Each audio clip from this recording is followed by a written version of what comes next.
Hello, everyone. This is Sydney and Liana with the Post-Racial Podcast, and we are beyond excited and lucky and blessed and all of the above to be here with Kathryn and Merv today.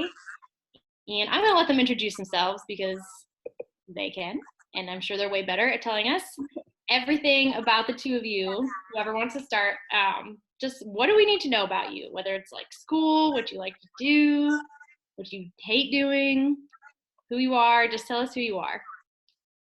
Kathryn, why don't you start off? You're the oldest. Okay, the oldest and youngest. Hi, my name's Kathryn. I am a 22-year-old Pittsburgher. I go to the University of Pitt, and I'll be graduating next year, thank God.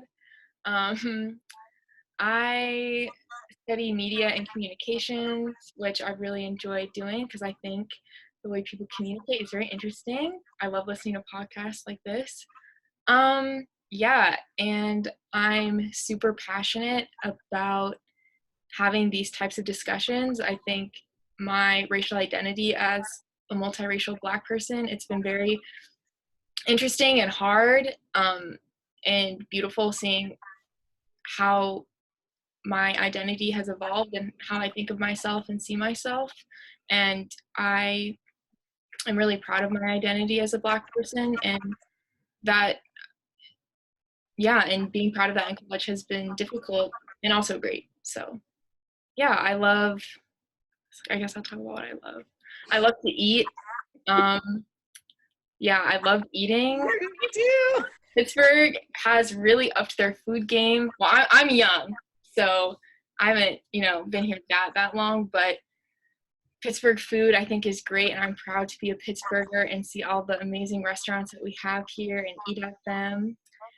And what else do I love to do? Yeah, I just love everything related to media. I love to watch TV and listen to podcasts and play music. I'm recently learning how to DJ. Yeah, that's some things about me. Yay. Thank you. Thank you. Hey, I'm Merv Human. I'm 19 and I'm a sophomore at Pitt.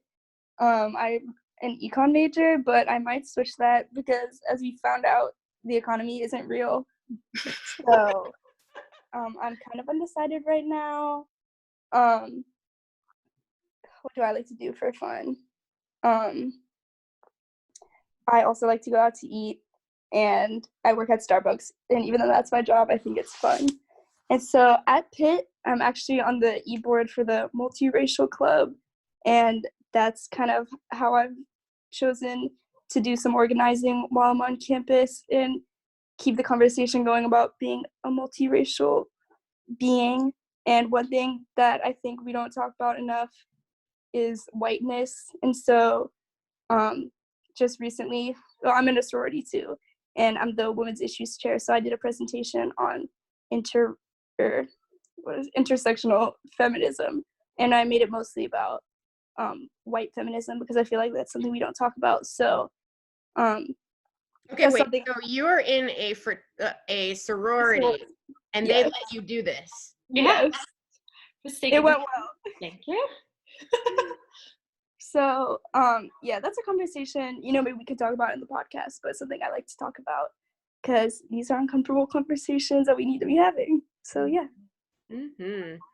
Yeah, we forgot to mention to say your pronouns. Will you say your pronouns for everybody that might be listening? She, her. Yeah, my pronouns are she, her. Cool. Awesome. Yeah. So obviously our podcast is called Post-Racial. It's funny to say that because we obviously have the post has a strike through it. And so sometimes when I say it, I'm like, oh man, this is getting like, we're learning how to say it and be comfortable with it. Cause I think part of it is like learning to think about this word. Obviously it's bullshit. Nothing is post anything. But it's a word that's been used so much to, downplay where we are societally. Yeah. And I think that with this podcast, we're trying to do the opposite and like bring even more to light that identity is even more and more and more and more part of like the stuff that we need to be talking about. And so with that being said, what does the words post-racial mean to you? When you hear that word, what goes on? I feel like you should answer first. Huh? I think you should. Okay.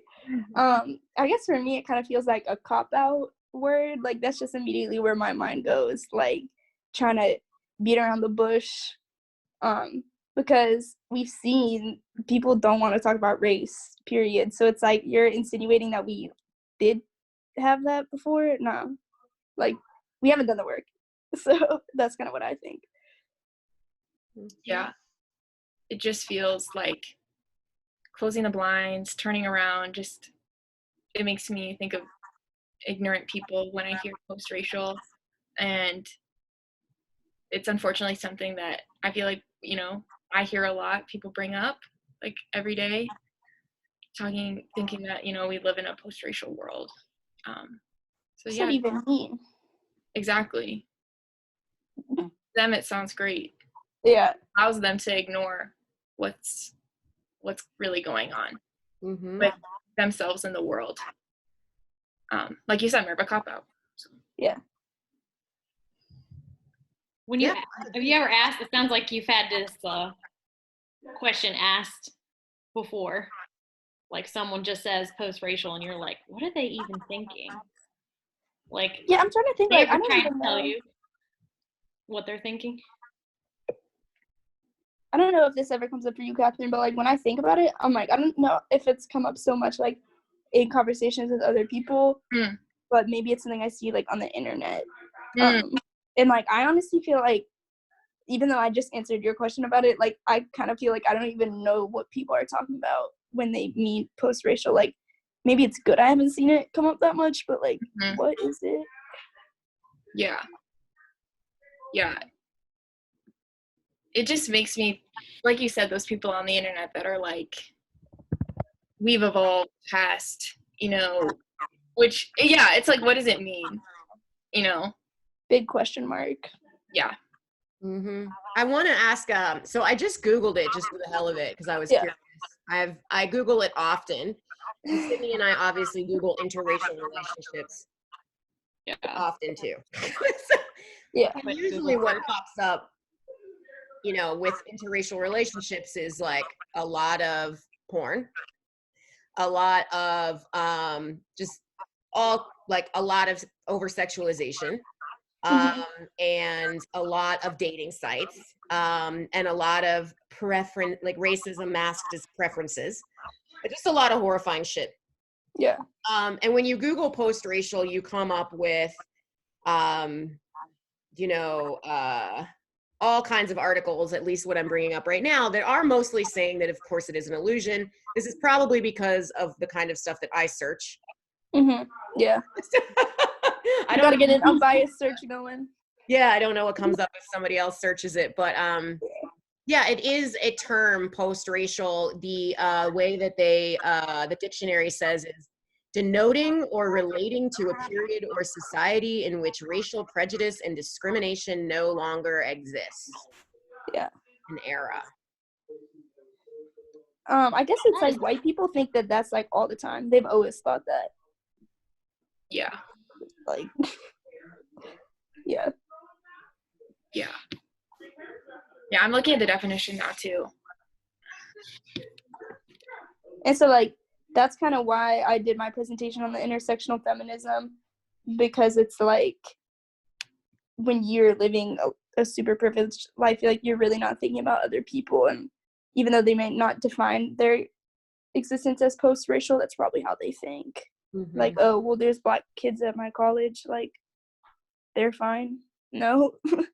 Yeah, they're like, it's not the civil rights era. We're in the post society. Do you think that it's possible to be in a post-racial era in our lifetimes? No. Unless like Corona literally destroys our entire society. Possibly. It's a possibility in America right now. Like if we all die, like I don't know. Plants, but no. Yeah, definitely not possible. Is it ever possible? Yeah, not possible beyond our lifetime either. Yeah, because these things like racism, like that's structural and like generational in the DNA. So like that begs the question too, do we want it to be?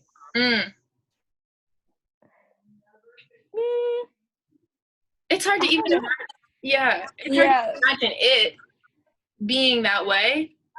So then to want that. Yeah. Like, I don't want discrimination, but I also don't know if I don't, like, to be clear, I don't think any of this is going to happen. I don't think that's a thing. But just kind of, you know, science fiction, like whatever we want. I just think about that too, because I'm like, I don't want to be like white people really, or like anybody else, or to not acknowledge like my layers of complexity, you know. And I think that post-racial, when I think of that word, that's so frustrating. I'm sure I've told Sydney this like a number of times too, is it's also like denotes this idea that like everything's about being equal to whiteness. And we're always just trying to come back to that as like the standard. And I think that's what frustrates me so much about the word. Well, I guess like, isn't it the thing like the race isn't real or stuff, and like it was kind of like created.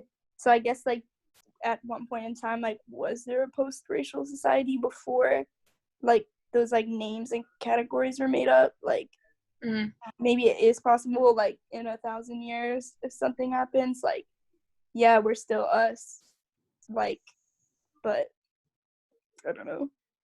Yeah, I think there was always like these classifications. From my understanding, back year, and I just realized I don't have any of my books from our office here. I have no idea what any of this stuff is, but you know, we know that Aristotle was the first to really racialize slavery. Okay. You know, when we think about it like that, and even that, I'm like, whoa, that was like a really fucking long time ago. Yeah, right. That was a minute. Yeah, so like I don't know, you know, so it's like, I mean, at this point, you said like down to our DNA, like, is it even possible? Is it possible? Like, once it's in there, like, is there any going back anyway? Like, yeah.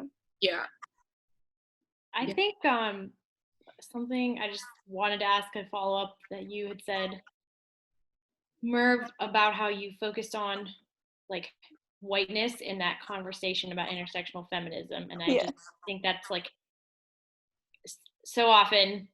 And, you know, I am who I am. And for those who haven't listened or can't see me, I'm white and identify as white and move through the world that way. And so often when I hear about post-racial, it's, or just racism, it's like, we don't talk about whiteness. And I just thought that was an interesting word, and the choice that you intentionally were super intentional about that, and like bringing that into the intersectional feminism talk, that it's, that there's an issue with whiteness, that's the issue, and that's not ever, it's centered but not as the problem, I think, in my experience. But I just wanted to, I don't know the question, but I wanted to follow up on that, like why did you choose it?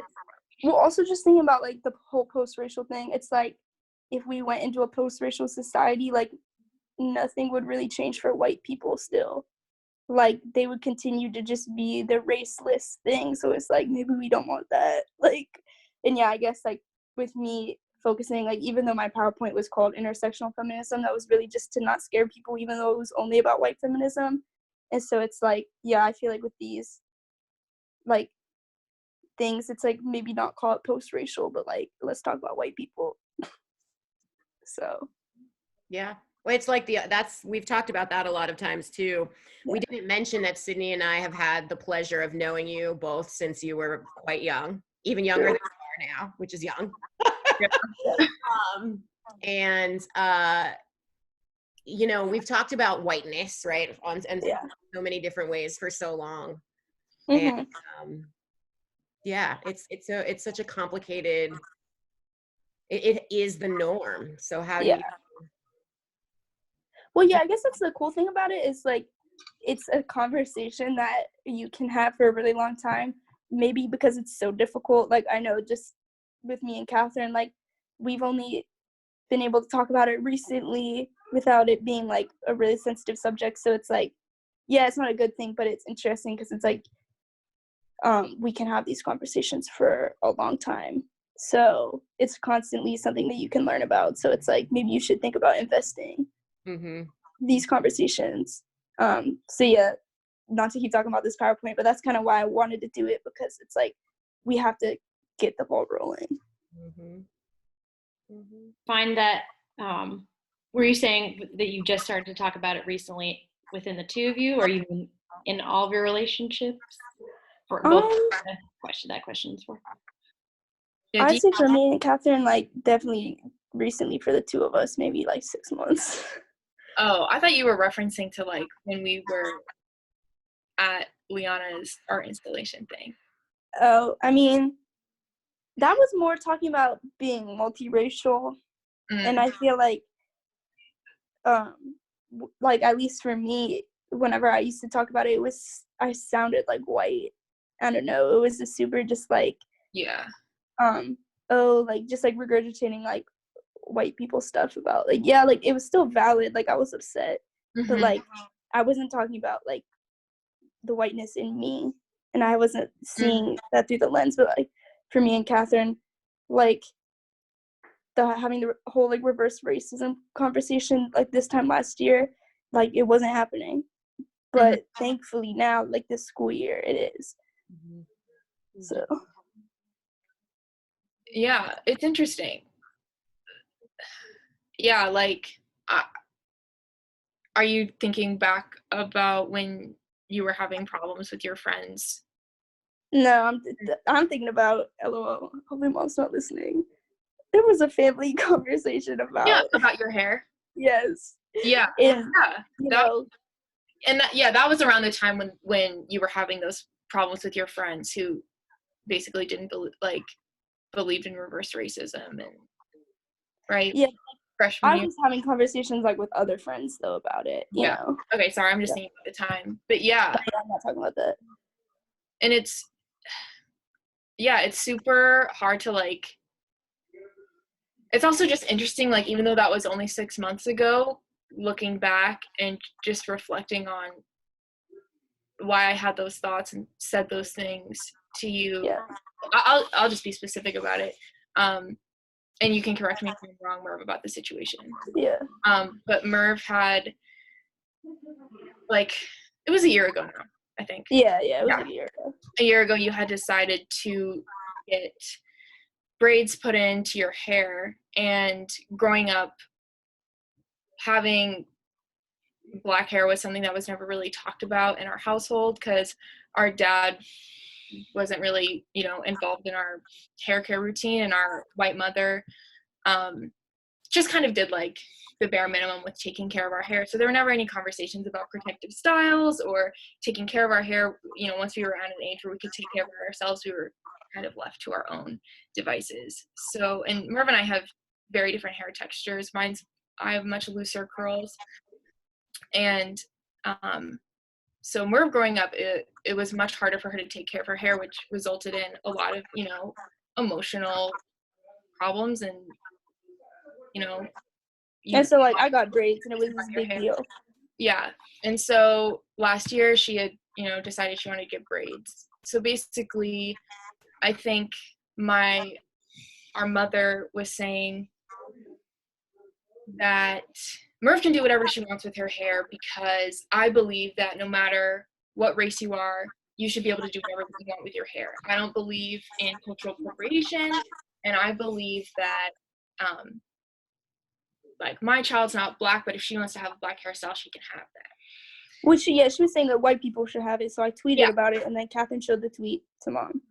Oh, yes. So, yeah, Merv was kind of tweeting about her, and like, our mother's opinion on this, and I showed my mom the tweet because I clearly was feeling insecure. And classic sister moment. I have been there. And I remember kind of fighting with my mom at the time and being like, Merv's being so aggressive and tearing you down, and I was listening to the whole conversation. Yeah, they didn't know this from the other side of the door. It was really nasty stuff. And I showed my mom the tweet, and she was so hurt. Like, I can't believe my daughter would say that stuff about me. And me listening to my mom's like, I did everything on my part to take care of your hair. Like, what was I supposed to do, da da da. And so and I have the, and I still struggle with it every day, you know, believing and seeing my blackness because of our childhood of it just being denied constantly. So Merv taking this huge step to like be confident in her identity, you know, and celebrate that. Because also this was right when Beyonce Coachella came out, which is like the biggest deal ever to me, and I'm so thankful for it. So that also like helped me take the step. So I was like riding the high while this was happening, which like sucks. Yeah, and that was really shitty of me as a sister too.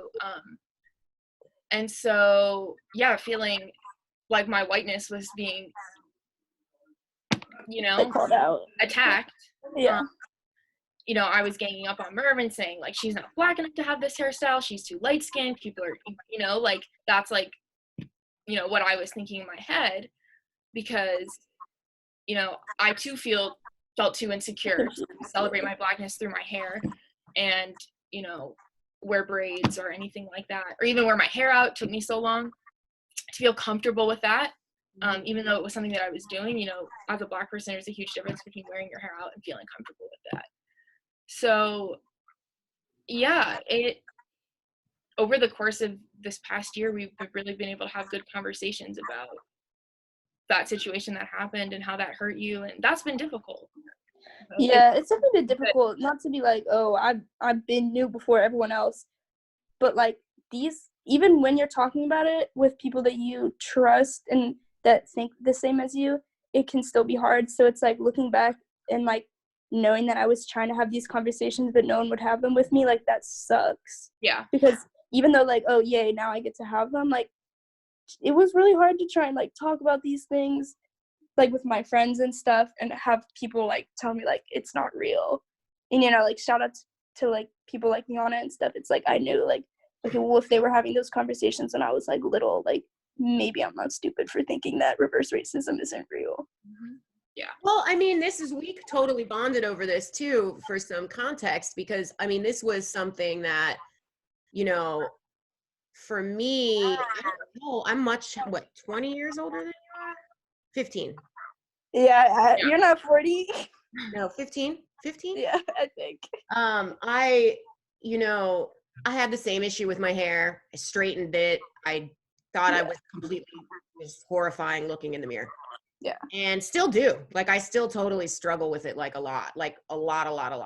And I remember seeing a woman, we'll link her name is Tamaya Bridget, who I did this photo series actually of my partner, who is Chinese American and multiracial, who you all know, and me, and I did this sort of photo project of our hair, and I like had traditional style put in, and it was like the first time I ever did anything like that. And then I went to New Orleans. So I like left the house and and it was so scary. And it was, and I was in definitely my late 20s, early 30s. Like I was not, I mean, it's a long-term pain, you know, that you're like, you know, and no one's explaining it, you know. And I think it's so beautiful that you two are able to see, you know, how that projection, right? Like seeing these challenges in each other, you know, and get to the point of being able to have that conversation. I don't know if I've even had that conversation with my sister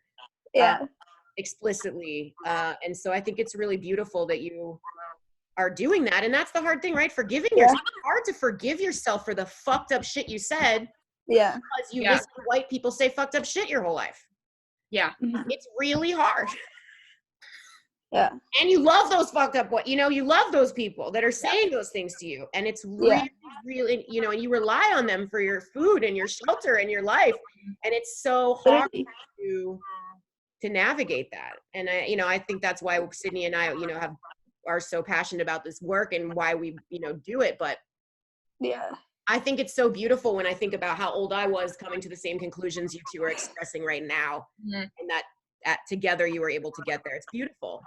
Yeah, I feel very lucky to have Merv to kind of help me through this, because it's difficult. It's very difficult. And Merv and I talk about this a lot, being half black and half white. makes it feel even more hard sometimes. Yeah. Just feeling like I'm being pulled in two directions and trying to just feel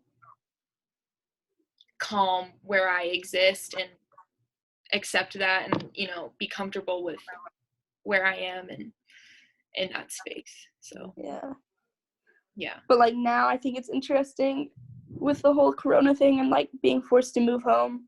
That's been hard, and I really struggled with that over Christmas break because like we have an older sister who I don't think she'll ever have these conversations in her life.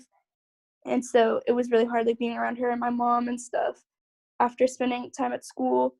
And, you know, like while I was at school, I'm having these conversations with my friends and with my clubs and with Kathryn, and then having to kind of like revert is like hard. And I don't even know what it is. Like, I guess like microaggression type stuff. Like, yeah, we can call them micro, but like they're big.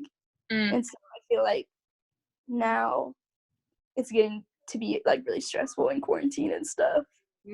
So yeah. Yeah, the micro is like the familial, right? It's like the close relationships. And I think that white people, when they hear micro, they think like it's just like the small stuff that I'm doing. Sydney and I feel like we've had so many experiences with people in classes and things that we've done, like who definitely think that that's what that means. It's just like smaller versions of racism. But it's like, it's a big deal. But it's actually just like what it looks like in our everyday lives, you know, not just systemically. Yeah. And that's so much harder, you know, like it's for sure. Sydney and I have gotten in those conversations like a lot of times, you know, where it shows up, you know, in our choices and the decisions we're trying to make, and you don't even know. Yeah. This is a no way, like the same situation of your the story that you both were talking about, which by the way, just as a side note, as an older sister, having a sister who I'm 30 and I'm white and she's white, and we should still be talking about whiteness, and that is a very brand new thing. And should be also. And I just like hearing the like depth that the two of you went into it was just, I don't even have words. It was really amazing and hard and all of it. But anyway, but Leon and I like navigating, and me totally having in this like grant application we did, tokenizing Leona and thinking it was like helpful to be like, you should be the face of this grant. And she's like, no, we're both doing this. And it's just like that space of, I mean, I'm sure I have done it so much more than that, but that example just mind of this like not examining that and totally having it hurt someone that you care about. And on the flip side of it, like I was doing similar things, right, with the whiteness that you're speaking to, Merv. Like I was doing I was saying ridiculous shit sometimes, you know. This gotten a lot better now that Sydney and I have, you know, have a good flow of being able to point out those things more easily in both of us. But early on, you know, I sometimes have these, I don't know how you two feel about it, but I will literally wake up out of nowhere and like remember some like really wild ass shit that I said like years ago and be like mortified. That came out of my mouth. And then to a young person, maybe. Right. It's hard. I guess that's all Pitt multiracial club meetings, it feels like sometimes.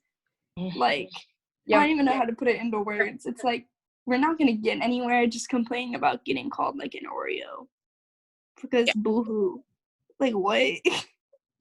And I feel like it's just wait, can I swear on here? It's just head-ass shit. But it's like, that's the whiteness, right? I mean, that's that thing. That's the whiteness. Keep it light. Exactly. Keep it light. Let's just talk about like how this, you know, hurts our feelings or something, because that, you know, that's the kind of stuff that keeps us out of every space. Exactly. And that's what I meant by like, I felt like I was talking like a white person when I was like yeah, I just hate getting called an Oreo. Like, shut up. Did that really hurt you? No, that was just me looking for nothing. Mm-hmm. Yeah. Merv, yeah, like, Merv, I want you to talk a little bit about kind of like what happened with the multiracial club, if you feel comfortable talking about Oh, it. shit. Excuse me. I forgot about that. Oh, my gosh. So I'll give some context. So I'm no longer in the club, but it's called the Multiracial Student Association at Pitt. And it was started with, I believe, good intentions by multiracial students who felt like and feel like they don't fit into clubs on campus like Asian ASO, African Student Association, or ASA, Asian Student Association, because they're not fully Asian, because they're multiracial. Yeah. And as a half Black, half white person, I felt and still feel, what those people were feeling and wanted to remedy with this club. And so, like Merv said, it just ended up being, we're sitting in a circle all talking about, like, what's a multiracial slur we've been called, and going around and, like, talking about it for 5 minutes, and everyone laughs, and it's so funny. And then we all leave happy, like nothing's happening. So it finally became my turn to give the presentation. So likewise, like what I did with this sorority stuff, I think I got up there and it literally wasn't even groundbreaking. Wait, before you talk about your presentation, I feel like I need to say like one more thing about what happened with your presentation. So we're going around, and then Merv and I would kind of try and dive a little deeper into it and be like, I feel hurt, and I think a lot of my pain comes from having specifically a white parent involved, and the white supremacy that my life revolved around, and just feeling completely ashamed of my side of color, whether for some students I was Asian, Black, brown, and kind of talking about that and trying to work through that with other students, the influence that our white parent had, and how white supremacy controlled how they raised us and influenced how we were raised. And that we found out that there were people in the organization saying that they felt attacked at the club because they felt like they're white. We were attacking their white side and being racist towards them. Wait, you skipped the whole... Oh, did I cut out? Well, no. Wait, what are you talking about? I thought Sorry. Oh. Maybe I wasn't paying attention. Okay. No, I was saying this happened at a meeting that you were at? No, this is... Yeah, like talking about the people... You're talking about my presentation. Yeah, we found out that people were saying that was before your presentation? I thought. No, sorry. I thought you said it was before. I was like, that wasn't before. Oh, I thought it was before. It wasn't? No, it wasn't. What happened was... Sorry, like, okay. We thought that it was... That part I just said. Yeah, I was like, I swear, even though I just went off the call, I swear. I'm so sorry. That was like 5 minutes. Yeah, I know. I was like, are you going to get to the point or not? Jeez. Anyways, what happened was I decided to give a presentation because I'm on the e-board. And so I thought that I would talk about dating as a multiracial person. And so, like, I don't know what's going on. Nothing makes sense. So we're just going to talk about, like, being white. And so I think I talked about, like, beauty standards and stuff. And I'm pretty sure, like, were you even there, Kathryn? Do you remember any of this? I couldn't be there because I had, like, work or something. Okay. Yeah, I was working. Pretty sure, though, that it was, like, one of my most tame conversations ever. Like, I talked about, like, being white and stuff, but it was, like, nothing crazy. And then... I saw the PowerPoint. I remember. It was very... Yeah, super chill. Probably just talked about, like, like 101 type stuff, you thought. Yeah. It was like, what is white supremacy? And how does it... Yeah, I think I talked about just, like, like, sometimes it affects us. Like, and we get this, like, text talking about in the e-board chat about how some members think that we're being racist towards white people. And we get a page-long Word document typed out from one of the e-board members, like, going through all the instances of how we're racist towards white people. And I spent 2 days, like, bitching this girl out. It was insane. Like, it sucked the fact that I had to fight with her in Panera for one day. And then the next day, since she still couldn't get a clue, we had to have a fight in Dunkin' Donuts And like it was just like super bad because I felt like it was another instance of feeling super alone because the president of the club knew exactly what was going on, but one of my friends who's my age and was on the board, like she didn't understand. She like knew something was wrong, but she didn't really get like why I was so mad. She also didn't really get why like the other girl was mad. And then another girl, Alex, like she was like, I just want to stay neutral. And I was like, you want to stay neutral for this like super like racially charged document that we got? Like, are you kidding me? And so she ended up like sending me this long apology. But yeah, it was super crazy because it's like we created this space like Pitt multiracial, and then within it, like you can just see how like whitewashed these kids are to the point where even though the girl was only half white, she typed out a page-long Word document like pandering towards white people, and it sucks. Like, you know, it's so interesting that you say that. Sydney and I have, there was that quote, what did Kendi say, Sydney, about the there's no what was it, there's no neutrality in, would just like not you can't be not, yeah, you're either anti or racist. and that's what I told her. Shout out to y'all because I probably heard it from you. In, you know. Yeah, I probably heard that from y'all. Because, that's like, what I told her. I was like, you're either siding with me or you're siding with Lil Miss I Love White People. And it was like so hard for her to choose. And I was like, that's crazy because you can just end this right now and say sorry. But like it took her like a couple days. And then the other girl, like I said, she just completely quit the club and all of her friends never came again. But like it was really crazy. Like, bruh, in this day and age, we're still having like petty fights about that stuff, all because I probably said the word like white people. Yeah. Yeah. That is like, oh, get in the book. I got a book. Yeah, I got a book. That's what I do.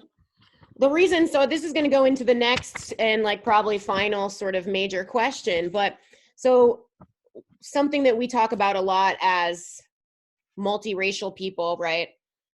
You know, is assimilation. You know, I'm adopted. That's why I talk about assimilation all the time. Yeah. You know, I had 2 white parents, right? And I had 2 white, like social good justice parents. And like, there was still a lot that was just like, you know, and there weren't, to be fair too, the representation wasn't there as much. We're doing things like this. We're building the representation now. Yeah. You know, there weren't therapists that like looked like me talking about what we talk about, or when we're on Instagram, people like us talking, there wasn't stuff like that. So, you know, we're all doing the best we could, but there is, Ibram Kendi, we'll put this in the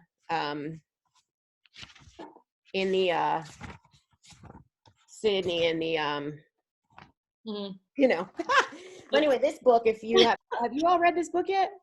Nope. It's a great book, How to Be an Anti-Racist. It's my favorite historian. He also wrote Stamped from the Beginning, The Definitive History on Racism in America, which is a phenomenal history book. But he talks about 2 types of racism. 2 types of racism, and then being an anti-racist. And this is pretty much it. And I'm going to read this because I think it's going to speak to what you said. There's assimilationist racism. What he says, assimilationist, one who is expressing the racist idea that a racial group is culturally or behaviorally inferior and is supporting cultural or behavioral enrichment programs to develop that racial group. And then the second one is segregationist, one who is expressing the racist idea that a permanently inferior racial group can never be developed and is supporting policy that segregates away that racial group. And so it's all sort of coming from this place of trying to get people of color to just be more, to be completely separate from everybody, and just go away, or to be equal to our white counterparts, right? Which is the assimilation part. And so I'm wondering, since you're both in college too, how is this showing up in your school, like in class, in just, I mean, if it's showing up like this in a multiracial student group, which is where you think you're going to be, I can only imagine what it's like on a daily basis. Like the first example I think of are those annoying ass Black people that are like, yeah, I'm not like those like other ones. I was raised and like try and separate themselves, and it's like, that's racist, or like that's internalized racism, and I'm sick because white people are gonna overhear you saying that and think that's cool. So like, that would be like assimilationist racism. Yeah. And I feel like at Pitt and stuff, and maybe just like in colleges, I feel like that one presents itself probably a lot more, which sucks. But then also with like things like Greek life, you probably get the other type of racism where it's just like, we're not going to accept you in at all. Like, you can pay your $15 to rush, but we're not going to give you a bid. And like, yeah, I'm in Greek life, but I'm also like, maybe I sound like a hypocrite. Like, it's not like, it's a historically like super bad thing. Like, it sucks because like I feel like that's where you're going to see the other type. So Yeah. Kathryn, anything? Yeah, I've been in a lot of organizations on campus for Black students, and like Merv said, that's a huge mindset of a lot of Black students on campus, specifically at Pitt. And I know Pitt is absolutely trash at accepting and wanting Black Pittsburgh students and people to go to their school, and I know they actively try to shun Black high school students from coming to Pitt. I've heard way too many stories about that. And so it's a lot of these, upper middle class students from not anywhere near Pittsburgh. That have gone to private school and have, and so it's just a lot of these type of people coming in and running organizations, and it's like, we can't be seen acting ghetto, we're the Black organization. We have to have all these things up to par. And it's heartbreaking because, these students are like, I don't want to be associated with, this type of Blackness. And yeah, I'm trying to think of other specific examples. I mean, like, I'm not about to say names. I feel like your old friend. Your old friend. Holiday? Who? Moliday? Yeah. Yeah. I feel like that's like an example of someone who would maybe talk down on the other Black people. Yeah, definitely. I mean, I wanted to share a story about something that Moliday had a big impact on my identity as a That's Black. why she regressed. Just kidding. What's that? That's why I regressed? Was because of my friendship with Moliday? Probably, honestly. Like you're talking to me like that, I swear. Yeah, and when that friendship ended, I really felt a shift in how I saw myself. So this friend, M, I'll refer to her. I don't even fucking care. You already said her name. Whatever. Okay. Y'all can cut that out. So sorry. But I can bleep it if you want me to. Yeah. It's up to you. Just let me know. Okay. Yeah, I'll let you know. So I just want to make sure, what was the specific question again? How have we seen this type of system in the school system? Okay. Yeah. I guess this isn't directly school related because it's a school friendship. But it's a school friend. Yeah. But yeah, a Black girl who felt was kind of like a fake social justice warrior Black person who had absolutely no Black friends and no involvement in the Black community whatsoever, and just only had white friends. But all she did was slander other Black people for not being, for making Black people look bad, and that's why she felt comfortable kind of being like, well, these are my white friends type of thing. And I remember when we were friends, I confided in her and kind of told her about my identity story and how my experience with Liana really brought to light, and it kind of brought to light the struggle that I was facing and kind of helped me put a name to what I was going through. Because really up until that experience with you, I had never once had a conversation about being biracial and what it meant to have a Black parent and a white parent and how that affected me. And so that moment was huge. And so having that experience at the end of senior year of high school and then going into college, was really big for me. And so I had kind of told her, like, college, I've really been trying to be comfortable with my blackness and whatever. And before I never saw myself as a Black person before that. I felt like, I know I'm not white, but I don't know what I am. I just feel not white. And I always felt not white enough. Like I was just trying to be whiter. And she thought it was the funniest thing ever. Like, oh my gosh, ha ha ha. I can't believe you don't think you're a Black person. That's so crazy. And she went and told all these people, like, did you know Kathryn didn't know she was a Black person until she was 18? Did you know Kathryn didn't know she was a Black person until she was 18? And it was terrible.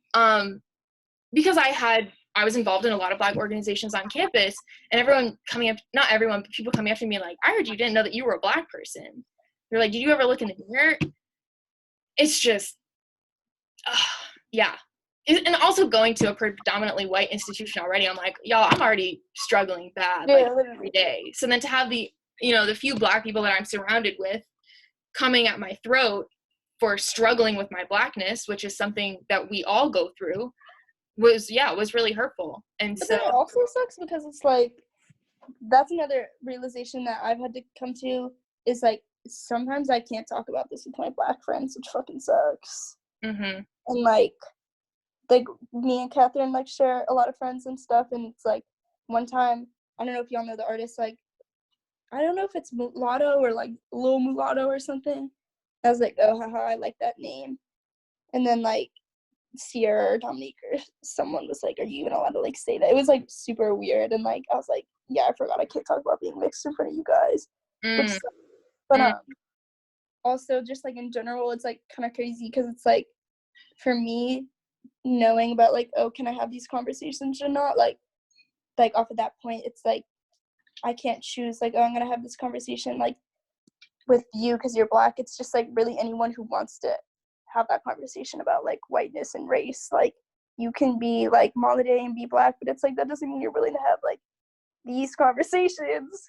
So right, it's like it doesn't matter who you are. It's like yeah. You're either gonna have those conversations or you're not. That's the one, like, yes, there's so many other things that make us different because our skin color and all these other things, but talking about race is not like, that's either something you're gonna do or you're not gonna do. Sydney's here doing it, we're here doing it, you're here doing it. We're either gonna do it or we're not gonna do it. And it hurts everybody to not do it. Yeah. Everybody. Yeah, it's like a tough pill for me to swallow lately. What did you say, Merv? It's not really so much like Black friends or white friends. I think when we're younger, it certainly sort of feels categorized that way for obvious reasons. But there are always going to be people who are not going to let you be your whole self and talk about the complexities of that existence. And we're young. Like when you're young, that's the thing. Like, who's going to explain this to you? Right. Yeah. Nothing is set up for that. No, it sure isn't. Yeah, it sure isn't. Is there anything else that you want to make sure you throw in? We're kind of running out of time. I obviously could talk to you both for like 100 years, and we do. Right. We're gonna need a follow-up episode. I'm feeling like. Yes. Follow-up episode. I feel like I said everything I wanted to say. I feel good. Yeah. I'm trying to think, Merv. Yeah, I don't think I'll talk about Palm stuff now. We'll save that for a follow-up. Okay. Yeah. The major thing that I was so glad that you both agreed to do, it was so funny because I had a super horrific school experience. I have had a horrific school experience at every school I have ever been to. Yeah. Mostly around like racial stuff. Yes. But before we had initially agreed to do this podcast, I had these two young white girls in my class who, I brought up something around race or something. And the one girl's just like, I'm not doing this with you today. And I was just like, what? Like, what do you mean? We're in class. This is what we're doing. Yeah. This is what we need money to do. The whole topic was about therapy and how they were and ethics because they were taking the therapy notes and using them against undocumented people, which is so fucked. And so that's what the conversation was about. I'm like, what do you mean this is the conversation we're having? Yeah. And meanwhile, I'm sitting thinking, you know, I mean, it just got so bad. And then another girl chimed in and said, Liana, I think what she means to say is you should be the change you want to see in the world, like Gandhi said. So yeah, I basically happening. Yeah, and this is only like this much of what happened, right? Yeah, but nobody caught it. The teacher didn't do anything. No one else did anything. It got to the point where I was like this, but I was actually crying, like a baby, like next level triggered. And I actually had to just like go. Yeah, I just kind of went like this, and I just like turned the thing off. Eventually wrote the teacher, you know, a really long email about like, how do you not catch this? You know, and if it wasn't racism, how did you catch the sexism that you're the only man and you probably think it's being catty little bitches, you know, like it's like, and it's so hard, that alone feeling. And so I really appreciate the vulnerability that it takes to come here or anywhere and just vulnerable and open, you know. It's the most important thing we can do and can be. For sure. Absolutely. It was like you were talking about, Liana was talking about modeling yesterday, but like it was not fashion modeling. No, not that. Sorry, like watching the two of you have that conversation. Might have been that one though. Yeah. I really appreciate you giving us the space to talk about these things as well. Yes. Merv and for starting us off. Yes, yeah. You really are, I say, the reason that Merv and I even are able to have these conversations today. You know, and you know, just to be fair, you two are also the only, you know, the same thing for me. But, you know, I didn't have people like that when I was young. You know, talking with young people, you know, has also allowed me to talk through things that I had never been able to talk through to and even further. And I learned just as much from the two of you, you know, that it is the same thing, you know, it goes both ways, you know, because every time we talk, I'm challenging myself too. I'm like, I don't know, you know, that might not be totally right. But, you know, last night, Sydney and I interviewed Jason and Amanda, and Jason left us with this quote that's, I don't remember who it was. We're going to have to look it up. He mentioned it in the show, but he texted it to me, and he said, pain only loses its power when it loses its privacy. And do you remember when he said that? I just like love that, you know, like seriously, vulnerability. Literally. Yeah. Have to allow each other the space to like fuck up a little bit and argue, because sometimes we're really not ready to hear it. We're just not, because it's about who we are. You know, I'm not ready to accept that, because does that mean I'm a bad person? And, you know, even though we get angry at white people, you know, for doing similar things around racism, right? We all, you know, it's the same thing. We be doing it. We're all responsible.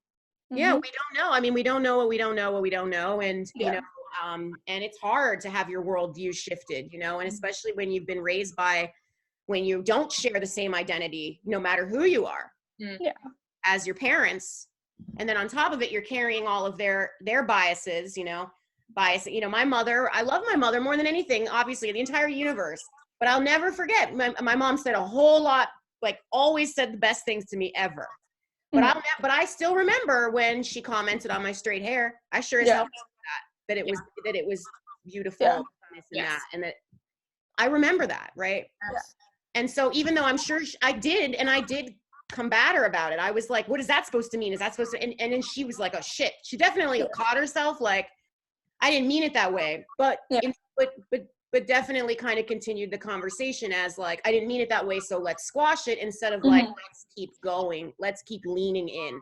I think what's beautiful about these spaces is that we keep leaning in. You know, Sydney and I are always like, let's just like lean into this fucked up feeling.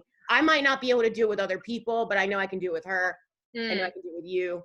You know, you have to have somebody that you can just like, this might be total bullshit, but I just kind of like need to go there and play with it in my head.